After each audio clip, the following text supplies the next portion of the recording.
तो मंगलाचरण करेंगे।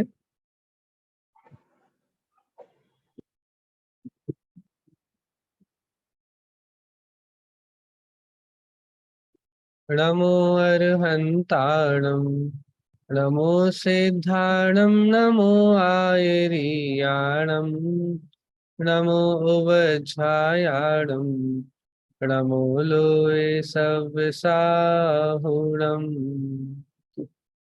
तज्जयति परम ज्योतिः समं समस्तैरनन्तपर्यायः दर्पण तलविव सकला प्रतिफलति पदार्थमालिका यत्र त्रैकालिक पर्याय सहित जो सकल पदार्थ समूह अहो दर्पण तलवत झलके जिसमें परम ज्योति जयवंत रहो।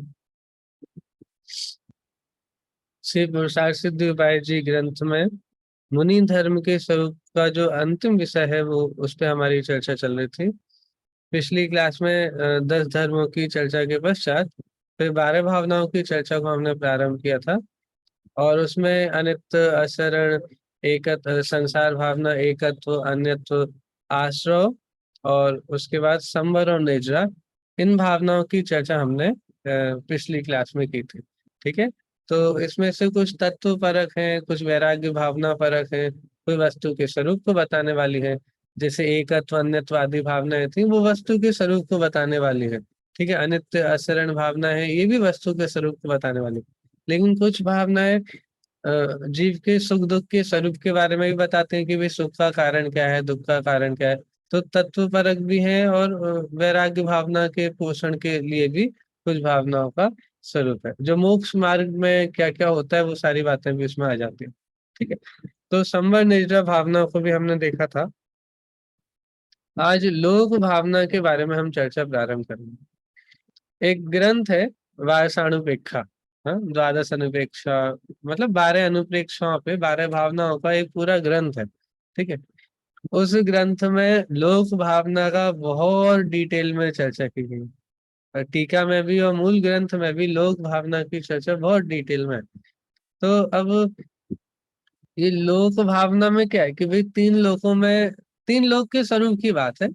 अब लोक का स्वरूप विचार करके, लोक के अनादि निधनता का विचार करके अब करने योग्य विकल्प कुछ भाषित नहीं होते।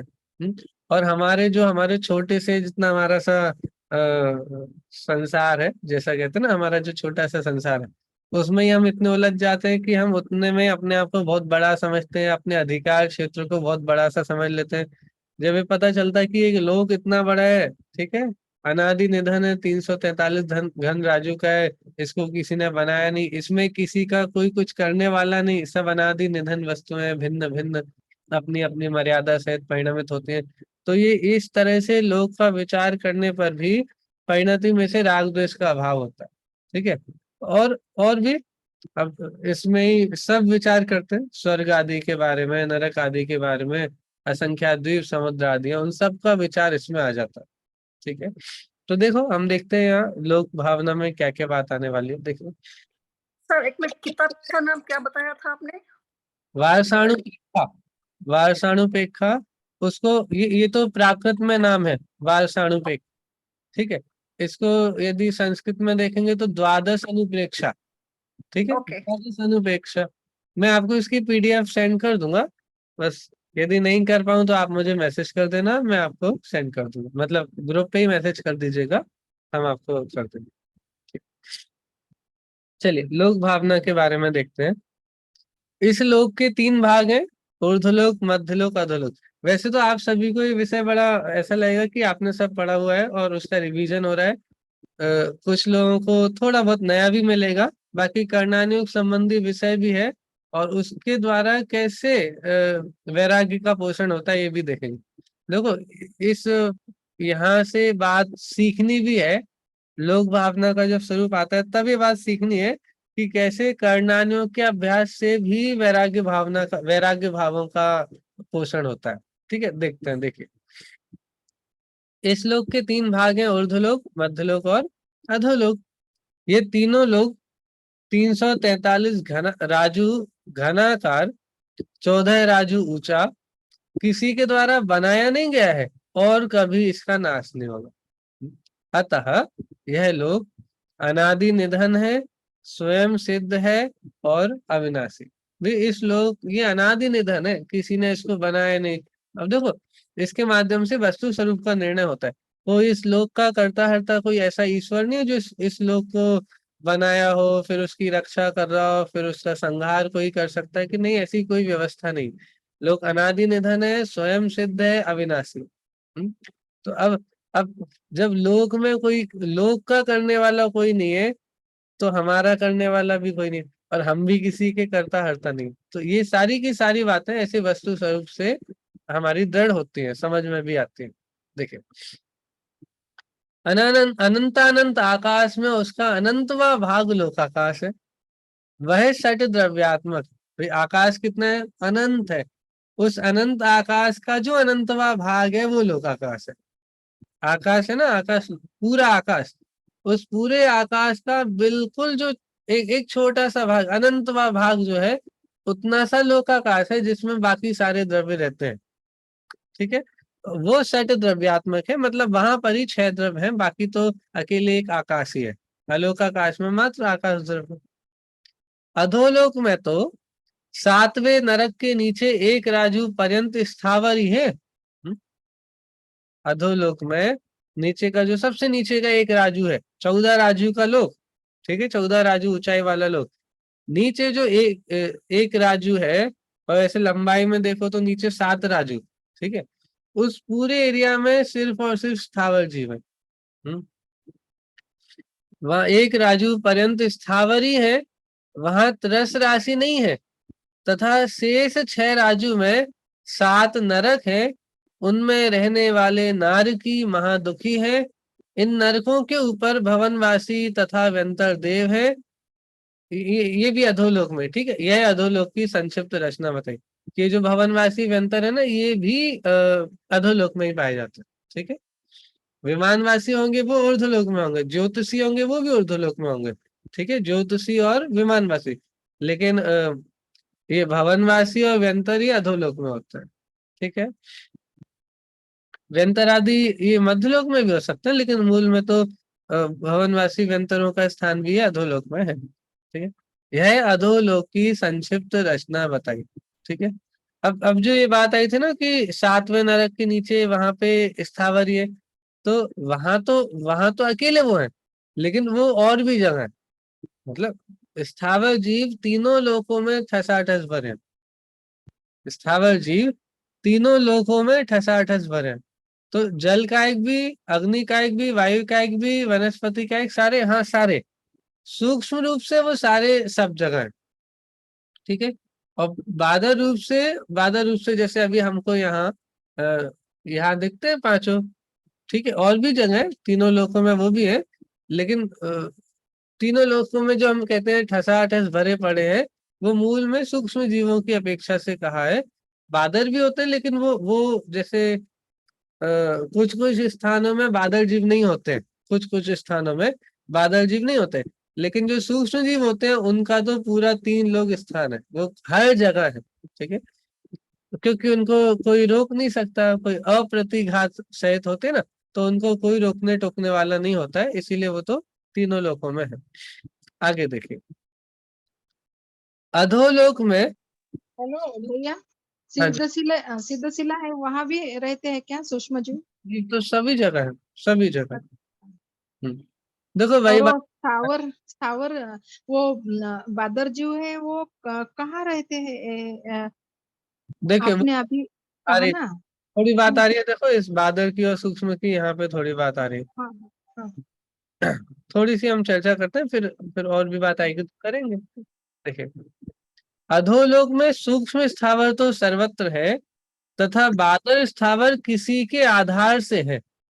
10 जीवों में निचले स्थान में नारकी और ऊपर के स्थान में भवनवासी तथा व्यंतर है, अन्य किसी जाति के 10 जीव नहीं है। अब देखो ये बात समझना, अधोलोक में सूक्ष्म स्थावर भी होंगे, बादल स्थावर भी होंगे अधोलोक में। ठीक है, लेकिन दोनों का अंतर है, क्या अंतर है कि सूक्ष्म स्थावर को तो कोई आधार की आवश्यकता नहीं होती, लेकिन जो बादल स्थावर होते हैं उनको कोई आधार की आवश्यकता होती है। जैसे आपने सुना होगा कि भाई नरक गति में वो सेमर का पेड़ होता है, सेमर तरु, जिसके पत्ते तलवार जैसे होते हैं, है ना। अब वो कहा तो है सेमर तरु, सेमर का वृक्ष है, लेकिन वो वनस्पति का एक नहीं होता, वो पृथ्वी का एक होता है। ठीक है, उसको जो कहा है ना कि सेमर तरु, जिसके जिसके पत्ते कांटे की तरह या तलवार की तरह होते हैं, ठीक है, वो सब पृथ्वी का एक है। ठीक है, और जैसे ये वाली बात भी आती है कि वहां पे एक वैतरणी नदी बहती है, तो वो भी कोई जल कायक वाली नहीं है। ठीक है, तो ये सब जो है ना, अब ये इनमें जो जीव होंगे, पृथ्वी कायक जो जीव होंगे आदि, ये वाले जीव अग्नि कायक भी होंगे। और वहां पे जैसे ठंडक इतनी पड़ती है, गर्मी इतनी पड़ती है, तो उस हिसाब से जल कायक, अग्नि कायक, अग्नि, ये पृथ्वी का, ये सारे रहेंगे। वनस्पति कायक, वायु कायक, ये भी रहेंगे। लेकिन वो सारे जो बादल होंगे वो किसी ना किसी आधार से रहेंगे, और जो सूक्ष्म होंगे वो निराधार होते हैं। ठीक है, इसलिए कुछ कुछ स्थान ऐसे भी होंगे जहाँ पे बादल जीव नहीं हो, कुछ कुछ स्थान ऐसे भी होंगे जहाँ पे बादल जीव नहीं होंगे। जैसे आप देखो, हमारा मनुष्य शरीर होता है ना, मनुष्य शरीर, या फिर जो तिरंचों का भी जो शरीर होगा, ठीक है, जो औदारिक शरीर कहते हैं हम जिसे, वो औदारिक शरीर में बादल निगोदिया जीव होते हैं, है ना। मतलब हमारे शरीर में बादल निगोदिया जीव होते हैं। ठीक है, लेकिन वो वैक्रियक शरीर वालों में नहीं होते। तो वो जीव, जो बादल निगोदिया जीव, जो हमारे शरीर के आश्रय से, औदारिक शरीर के आश्रय से रहते हैं, जिसके कारण से मांस सेवन में त्रसघात और बहुघात दोनों होते हैं।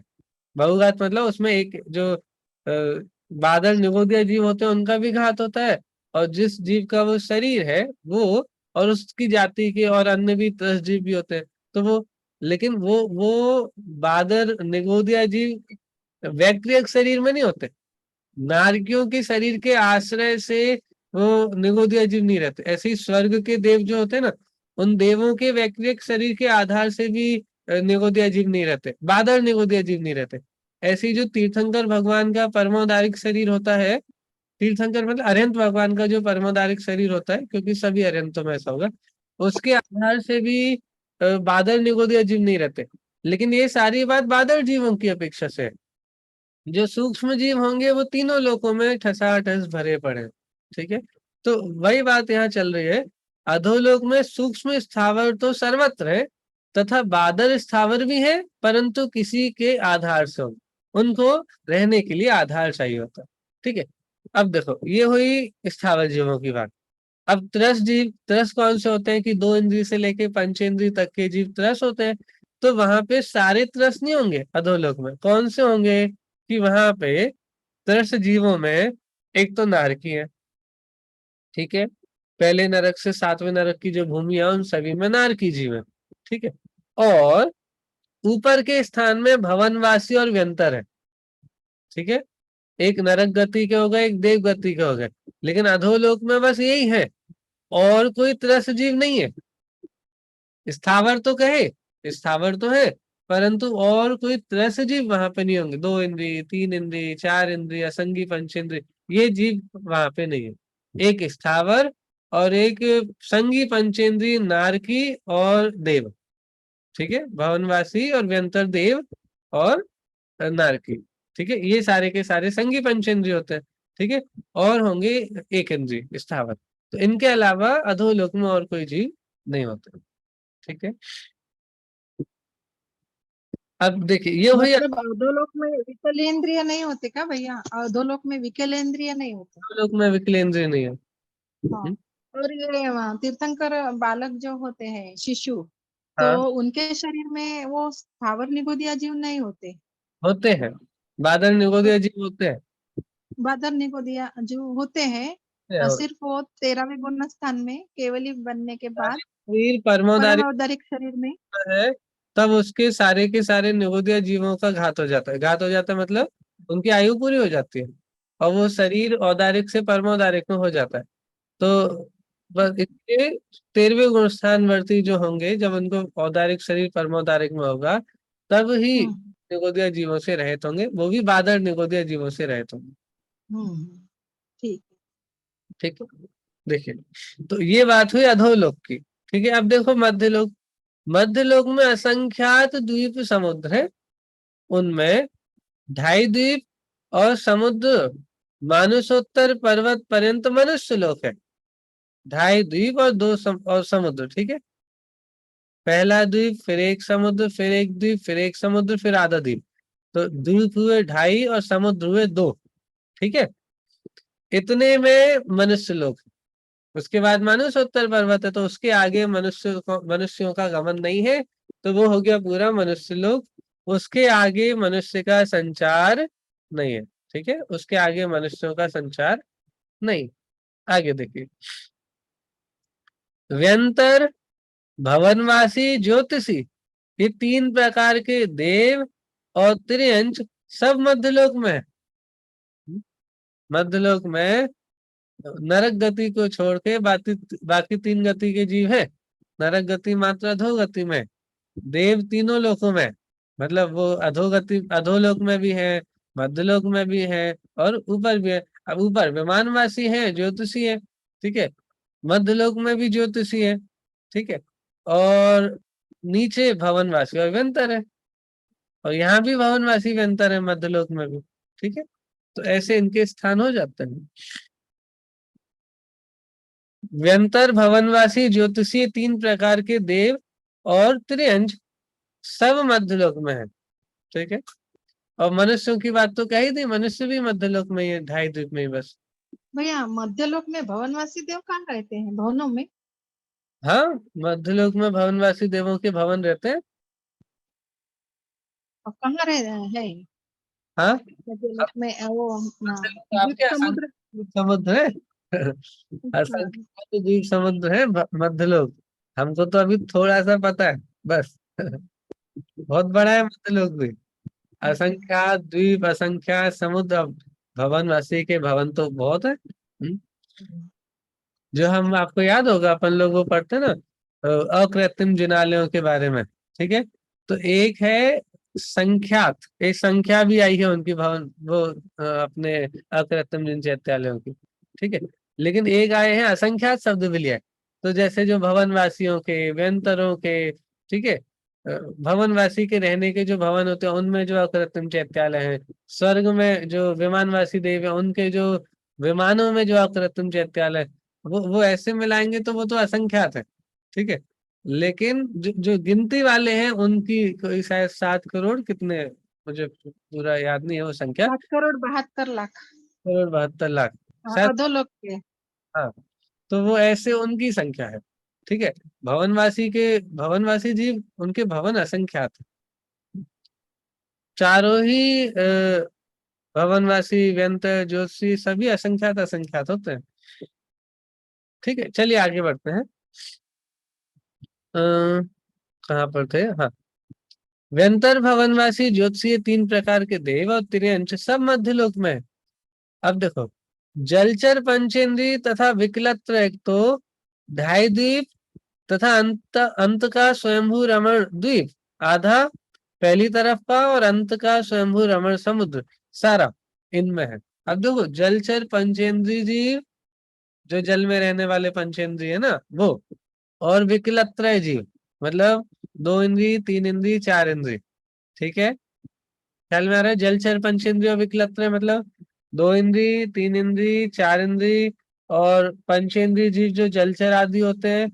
ये सब कहाँ कहाँ पर है कि एक तो 2.5 द्वीप में है। ठीक है, जो हमारा 2.5 द्वीप है यहाँ पे मिलेंगे।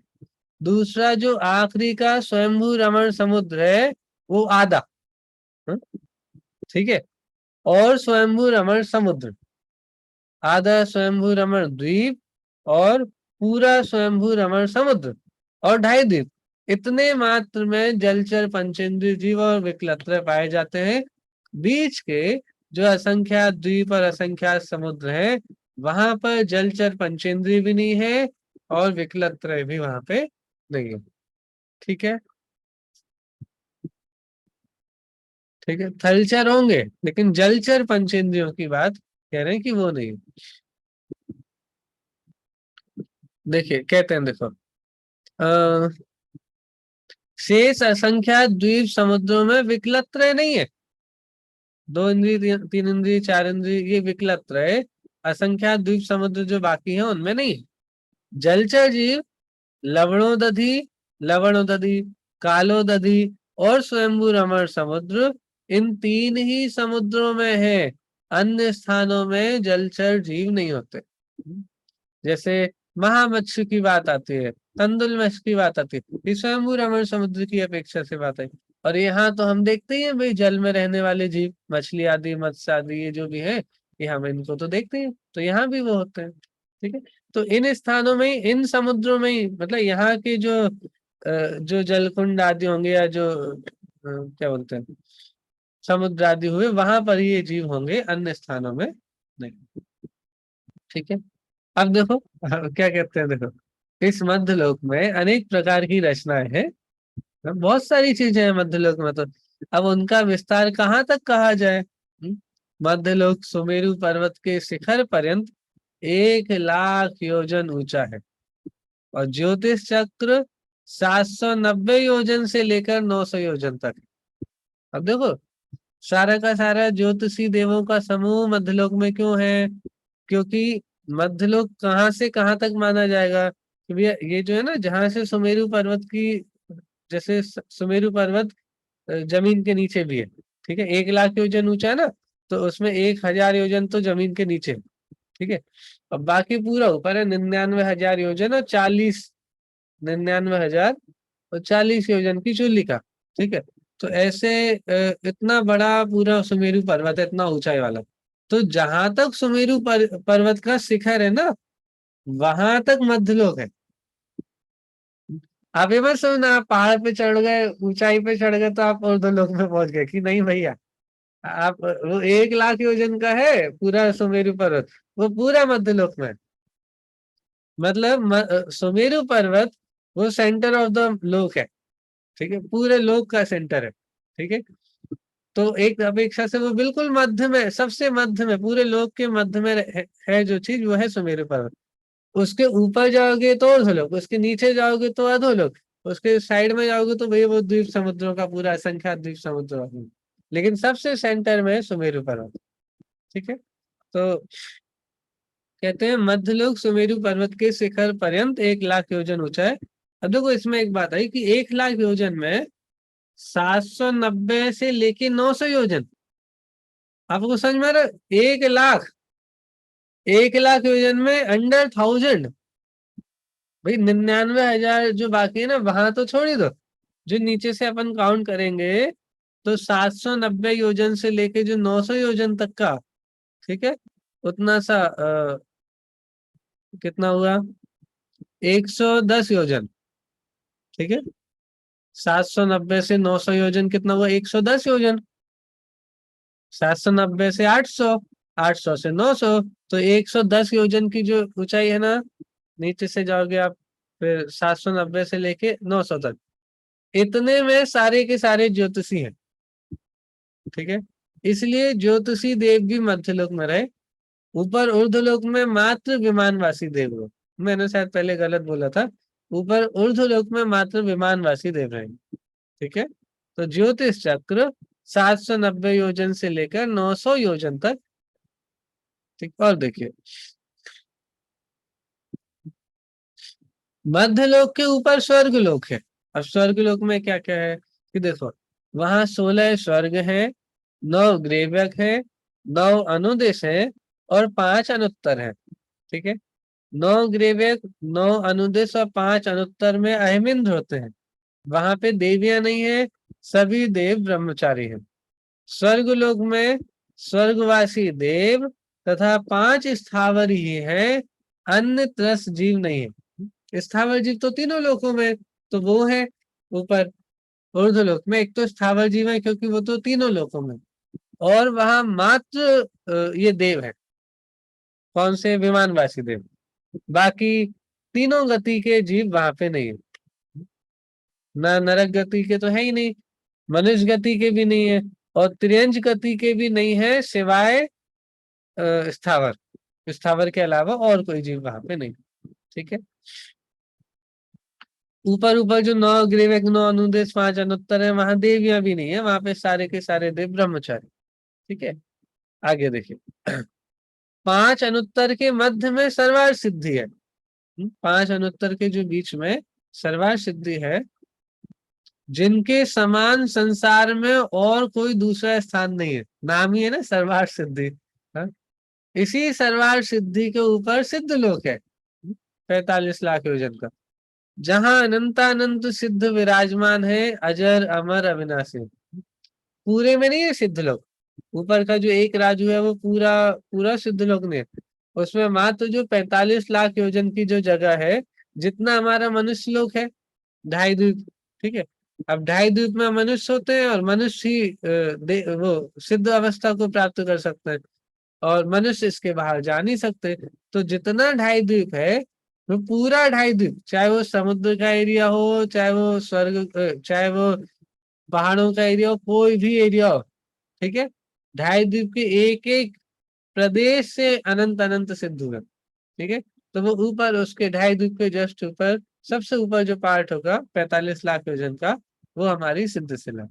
ठीक है, वहां पर अनंत अनंत सिद्ध भगवान विराजमान है, जो अजर अमर अविनाशी है, शादी अनंत काल के लिए जो वहां पे रहे हैं। ऐसे लोक के स्वभाव का विचार कर आत्म स्वरूप में मग्न होना तथा विभावों से विरक्त होना ही श्रेष्ठ है। अब देखो, इतनी सारी हमने जो करनानियों की बात कर ली, अभी तीनों लोकों की रचना की बात थोड़ी थोड़ी कर ली है? तो यहाँ क्या कहते हैं कि वह इतना जो हमने 3 लोक का स्वरूप जाना, तो इस स्वरूप को जान करके क्या करना कि हम तो और जानेंगे। अब तीनों लोकों को जान लिया तो क्या करना कि भैया सबको जान करके क्या करना कि अपने आत्म स्वरूप में मगन रहना। मतलब आपने सब जान लिया, लेकिन रहने लायक स्थान तो अकेले अपना आत्मा।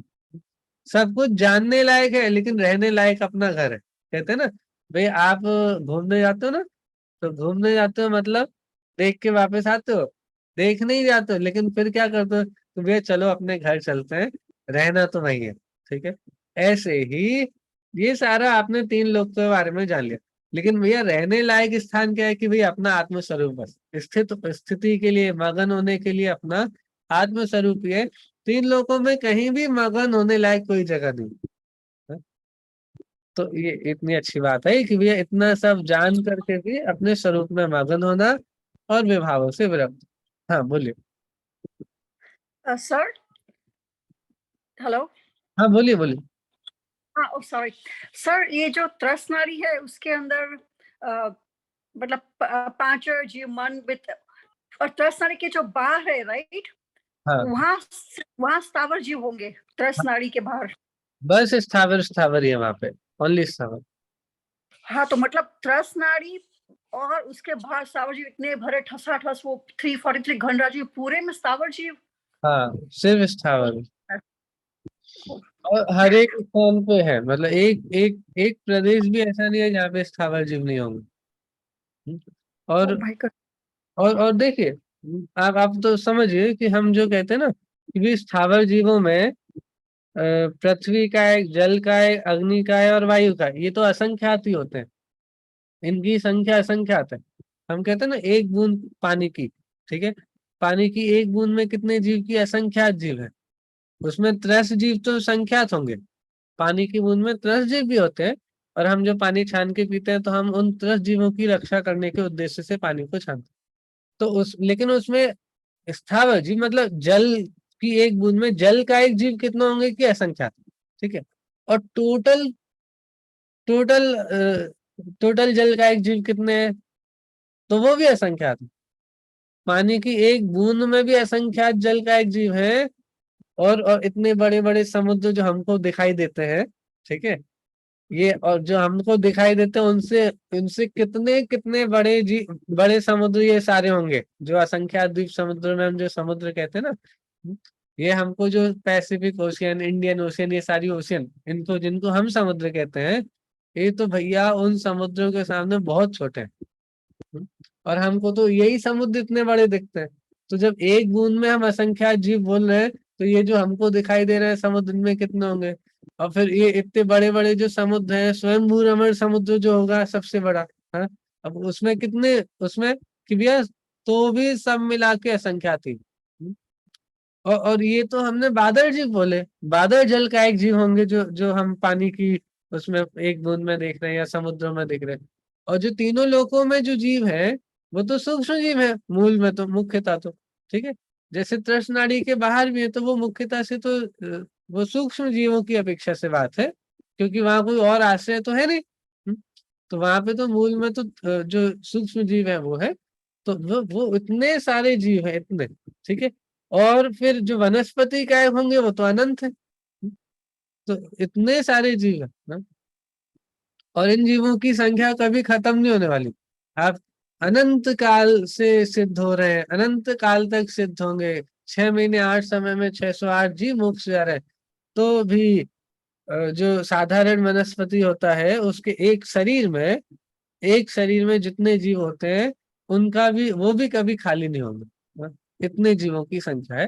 तो कोई बात नहीं भाई, ये तो संसार का स्वरूप है, लोक का स्वरूप है। हाँ, हमको तो ये सब जान के भी अपने वैराग्य भाव का पोषण करना है। क्योंकि इतना सब जाना तो भी जानने योग्य तो केवल आत्मा, ये स्वरूप समझ के इतना ख्याल में आ जाए कि भैया विश्व की व्यवस्था ऐसी चल रही है, ऐसा विश्व का स्वरूप है।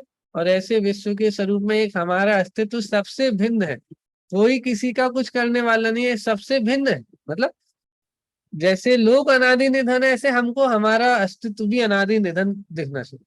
मूल में लोक भावना से हमको यही समझना है कि जैसे लोक का कोई कर्ता धर्ता नहीं है, लोक अनादि निधन अविनाशी है, ऐसे ही उसका एक जो एक पार्ट में हूँ, एक पार्ट मतलब मेरा स्वतंत्र अस्तित्व है उस लोक में, उस मैं भी अनादि निधन। हम अपनी सत्ता को सिर्फ इतना सा नहीं माने कि भाई ये 80 60 70 80 साल की हमारी उम्र है, बस ये हमारे हम इतनी सी अपनी लाइफ नहीं माने। ये लोक भावना या ये जो हम करनानियों का अभ्यास करते हैं, तो इस सब से मूल में समझना तो यही है कि भाई हम भी अनादि अनंत स्वतंत्र सत्ता के धारक हैं। तो वो सबसे बड़ा गेनिंग पॉइंट है इस लोक के स्वरूप को विचार करने पर। ठीक है, देखिए देखते हैं।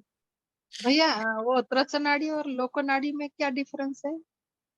मेरे हिसाब से शायद तृष्णाड़ी लोक नाड़ी मैंने वैसे सुना तो नहीं है, लेकिन शायद एक ही चीज होगी। अच्छा।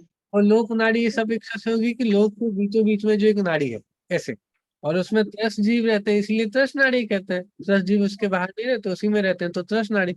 और वो लोक के बीच में जो है 1 बाय 1 और 14, 1 बाय 1 और 14 राजू ऊंची, ठीक है, लंबाई वो में। लोकनाड़ी। हाँ पर सर हाँ, टावर जीव पूरा 343 घन राज्य में पूरे में पाए जाएंगे? पूरे में पाए जाएंगे, तीनों पूरे में? पूरे में। तीन ओके। 8 भर है, एक प्रदेश भी ऐसा नहीं है जहाँ पे वो नहीं है।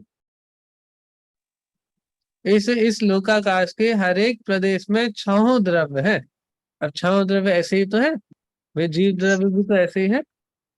और एक बार और हमने देखा था ना कि आप डिवाइड करो थोड़ा, क्या डिवाइड करो कि भैया लोक के प्रदेश का संख्या आती है, लोक के प्रदेश असंख्यात है और जीवों की संख्या अनंत है। तो हर एक प्रदेश में अनंत अनंत जीव है। भाई अनंत को असंख्यात प्रदेशों से डिवाइड भी करेंगे तो क्या आएगा कि भी हर एक प्रदेश में अनंत अनंत जीव मिलेंगे। तो वो भी है। अब देखो ये वस्तु स्वरूप है, इसको समझ के कोई हमको, देखो बिल्कुल ज्ञाता दृष्टा भाव से आप इस स्वरूप को समझिए। हाँ?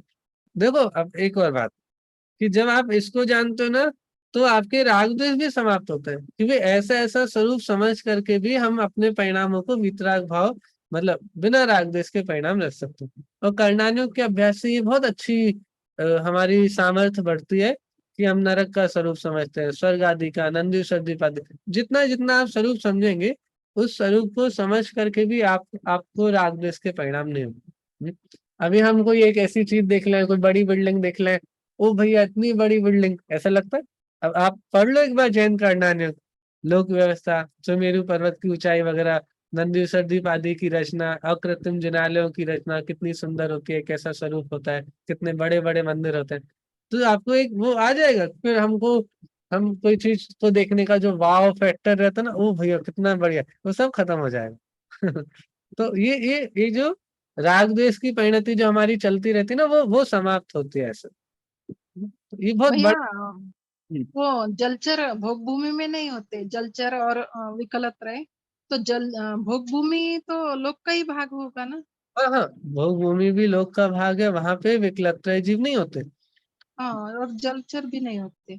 लेकिन बस ये बात कही कि भाई जैसे ढाई द्वीप में होते हैं और स्वयंभू रमण समुद्र और स्वयंभू रमण द्वीप आधा उसमें होते हैं, तो ये बता दी कि इतने में होते हैं, लेकिन इतने क्षेत्र में हर जगह होंगे ऐसा भी नहीं है।